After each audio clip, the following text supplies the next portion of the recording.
हैं तब चार पंक्तियां मैं लड़कियों के, उन लड़कियों के मन के क्या भाव होते हैं लड़कों के लिए मैं पढ़ती हूँ कि शांत नदी सी मैं शीतल हूँ,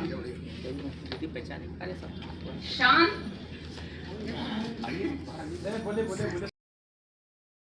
आज जो यहाँ पे उत्तर प्रदेश राजधानी लखनऊ में जहाँ पे होली दिवस समारोह मनाया जा रहा है हिंदी संस्थान में, क्या क्या साधन से परिचय करें?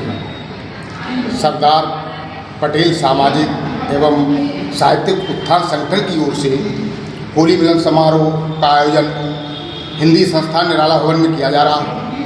इस आयोजन का उद्देश्य ही था हम सभी साहित्यकार और जितने हमारे पत्रकार साथी हैं सब एकजुट बैठ कर के हम होली मनाएं, एक दूसरे के गले मिल कर के समाज और देश को तरक्की की राह पर ले जाने के लिए अपना विचार एवं मत प्रस्तुत करें।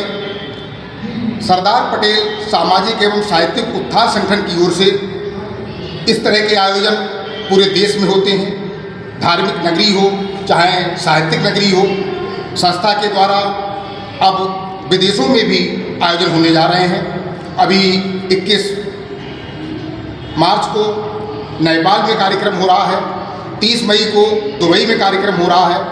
इस संस्था का उद्देश्य है जिनके अंदर प्रतिभा है, जो कलाकार हैं, जिनके अंदर क्षमता है, उनको बड़े कभी मंच नहीं देते हैं। ऐसे साहित्यकारों के लिए संस्था निरंतर मंच देने का प्रयास करती है कि बड़े कवियों के साथ उनको मंच प्रदान हो सके ताकि वो अपनी प्रतिभा का प्रदर्शन कर सकें और देश नहीं विदेश में भी भारत के साहित्य का झंडा गाड़ सके। इन्हीं बातों के साथ जय हिंद, जय भारत, जय पटेल। अपना नाम बता दीजिए।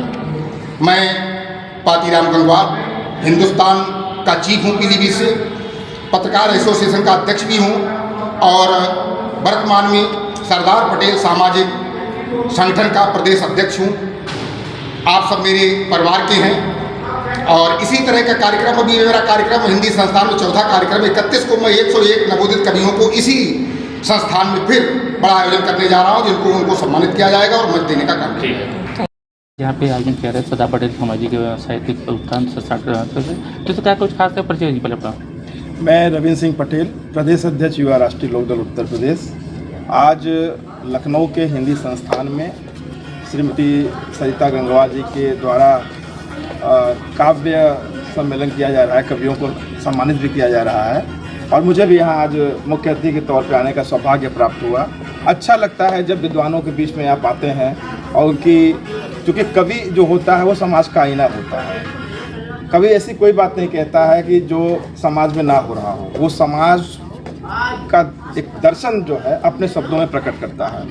मुझे इस तरह के कार्यक्रम में आके प्रसन्नता हो रही है और मैं यहाँ देख रहा हूँ कि यहाँ वीर रस, हास्य और तमाम विषयों पे लोग छू रहे हैं। कोई पति पत्नी की नोकझोंक की चर्चा कर रहा है, तो कोई लड़के लड़कियों की बात कर रहा है, तो एक प्रसन्नता का विषय है और ऐसे काव्य सम्मेलन होते रहने चाहिए जिससे कि समाज में, चूँकि आज होली मिलन का भी अवसर है, तो हमारे संचालक महोदय ने कहा कि ये नोकझोंक चलती रहेगी। हम लोग सब लोग इसका आनंद ले रहे हैं और मैं शुभकामनाएं देना चाहूँगा यहाँ आयोजक मंडल को कि ऐसे कार्यक्रम और निरंतर करें जिससे कि सब लोग एकत्रित होकर के समाज को अच्छा संदेश दे सकें। ताली बजाओ, ताली बजाओ।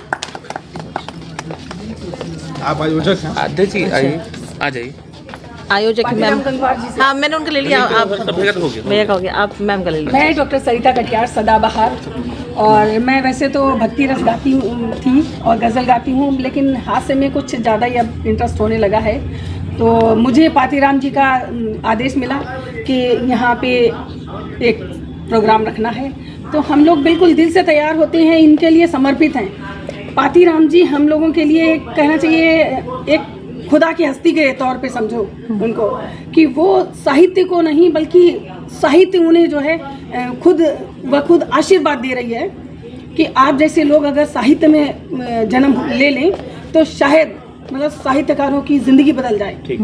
और साहित्यकारों को उठाने में उनका, मैं तो कहती हूँ 100% नहीं बल्कि 1000% उनका जो है योगदान रहता है। और ऐसे ही अगर वो लगे रहे तो मैं तो उनके कंधे से कंधा मिलाकर साथ देने को तैयार हूँ, क्योंकि साहित्य पर ही जीती हूँ और उन जैसा अगर साहित्यकारों को जो है प्रोत्साहित देने वाला मिला तो हर इंसान अच्छा साहित्यकार बनेगा और अच्छे से साहित्य को जिएगा।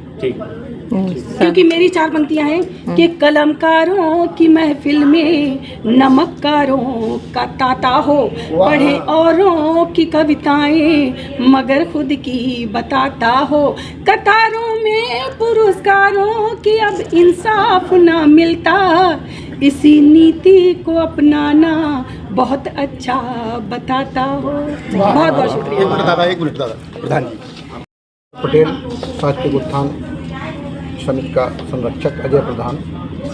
वाकई में आज इतनी ज़्यादा व्यवस्था की खाई बढ़ती जा रही है कि होली क्या, मैं तो कहता हूँ कि लगातार ऐसे आयोजनों की ज़रूरत है जहाँ पर एक दूसरे लोग मिलकर के सभी धर्मों के लोग बैठें, सभी जातियों के लोग बैठें, सभी संप्रदायों के लोग बैठें और जोड़ने वाली कविताएं हों, लोगों के दिलों को झकझोरने वाली कविताएं हों, राष्ट्र प्रेम की कविताएं हों। इस तरह की कविताएं लगातार होती रहनी चाहिए। गोबर गणेश के नाम से लिखता हूँ, हास बैंक की कविताएं लिखता हूँ, पूरे देश में इसी नाम से जानते हैं। एक कविता सुनाएंगे? नहीं, कविता भी जब सुनाएंगे तब सुनाएंगे। इलाज कराना तो हमारी मजबूरी है, क्योंकि श्रृंगार करने के लिए इसका जिंदा रहना बहुत जरूरी है।